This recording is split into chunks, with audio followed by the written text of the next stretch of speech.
you for joining us today's Connection Point End Times News Briefing podcast as we talk about Bible prophecy in the light of what's going on around the world. As we mentioned from time to time, and usually on a weekly basis, we see the escalation of the events around the world we're seeing the signs of the times.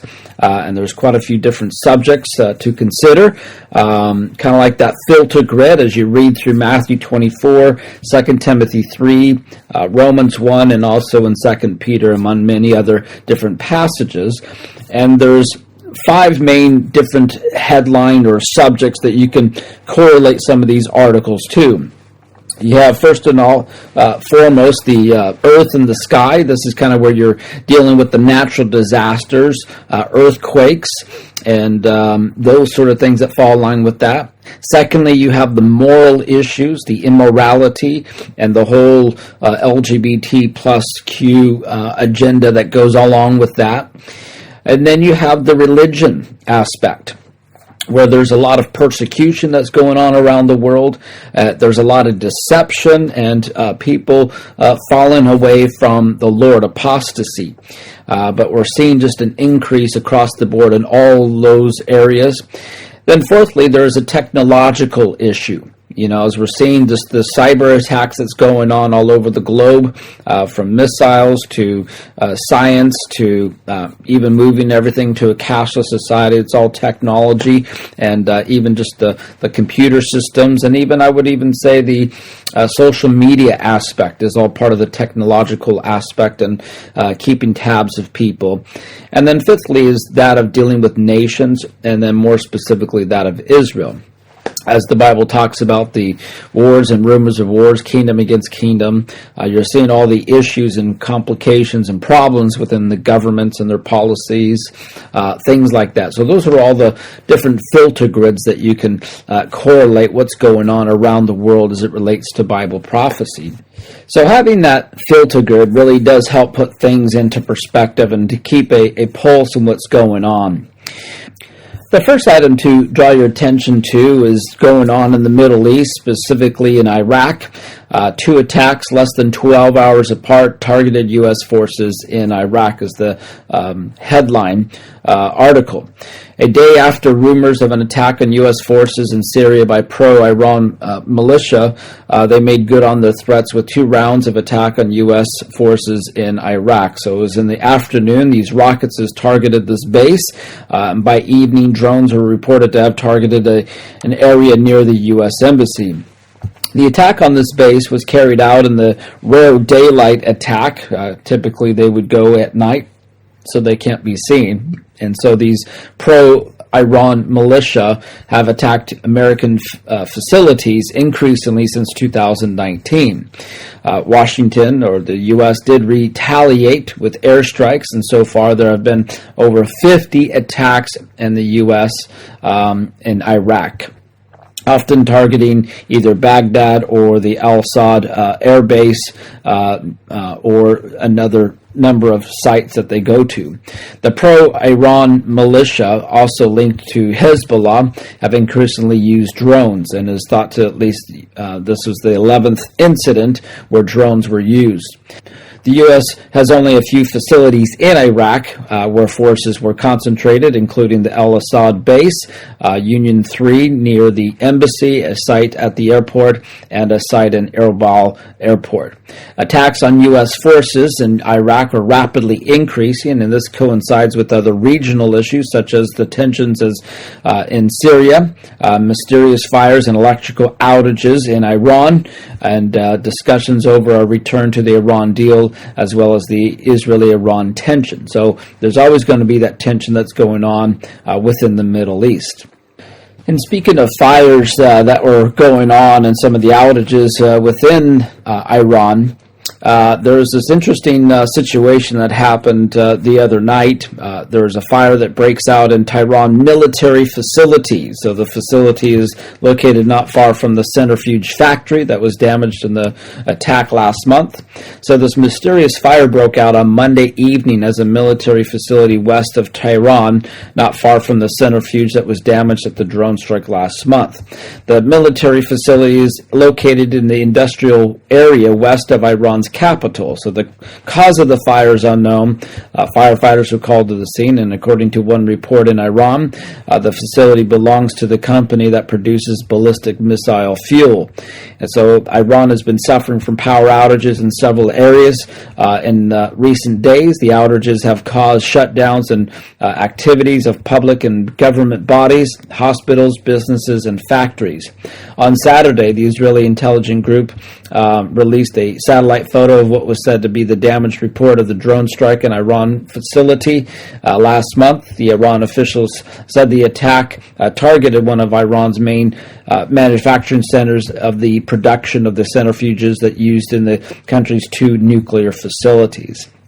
So there's just seems to be one disaster after another that's going on there. And again, the electrical shortages. They had this interesting, funny article, I would say, of how the Iran's Doomsday clock on Israel shut down due to electrical shortages. So you can just see that Iran is just going in a downward spiral. Everything that they're trying to do, it just continues to either go up in smokes or something's going to happen to it.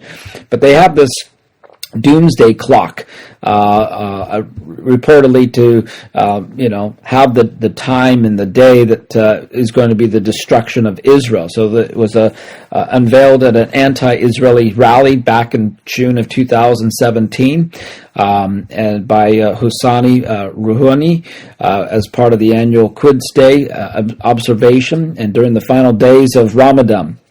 The clock picked a remarkable specific timeline for Israel's destruction, which at that time was 8,411 days, roughly 23 years, fulfilling a prediction in 2015 by their top leader, Khomeini.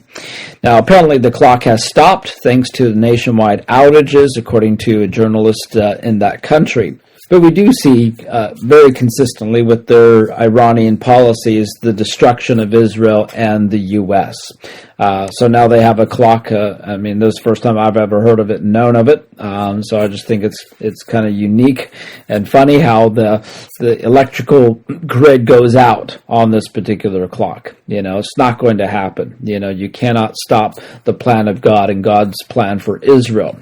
Now, on to a separate issue in dealing with the signs of the times. As we talk about the first component of the earth, we're seeing the earthquakes, the natural disasters, and if you just look, and I'm not going to just bring up one or two articles, I'm just saying as an observation how much is going on globally with the hurricanes, the winds, the flooding, the volcano erupting. We're seeing such a whole nother magnitude and frequency of these disasters happening on a global scale.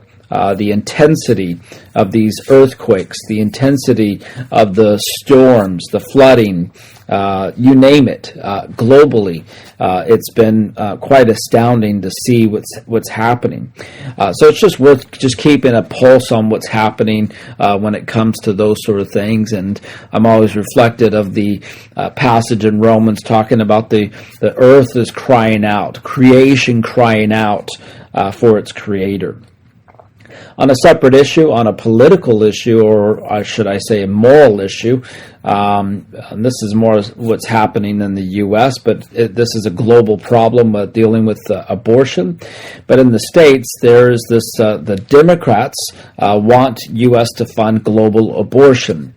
So according to this report, it talks about this year's an annual financial aid spending bill would make it easier for countries around the world to carry out abortions. If passed, the bills would use U.S. dollars to fund abortion programs in other countries, even in countries where abortions are forced on people. And so the Republicans made multiple attempts, 3 attempts that this report mentions, to remove this from the bill, but all of them failed. And this is where you can see the Democrats' philosophy, their hatred of mankind, their hatred of America, and just these sort of policies are so demonic to go along with it. But they're really wanting to push this agenda. It's really a part of a depopulation agenda, but we're seeing just their moral corruption to help fund abortion. And then it's also more of a political issue, but it's also can be a moral issue as well. But I see it's more of a political direction in dealing with the vaccinations, and how there's so many local and national governments around the world are mandating these COVID-19 vaccinations to keep your job. So they're really pushing this agenda. In fact, from what another report's talking about in the U.S., they're going to go door to door to try to urge people and get people to do the jab.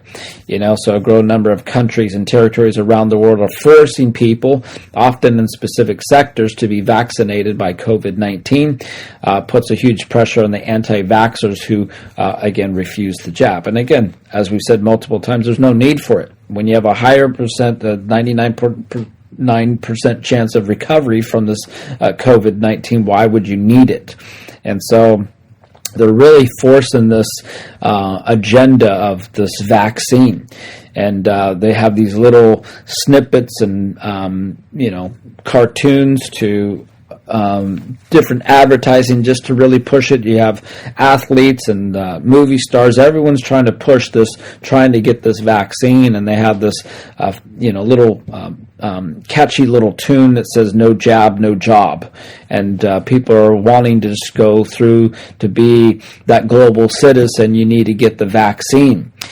And so all over the world, there's so many countries and states that are walking lockstep and going in this particular direction.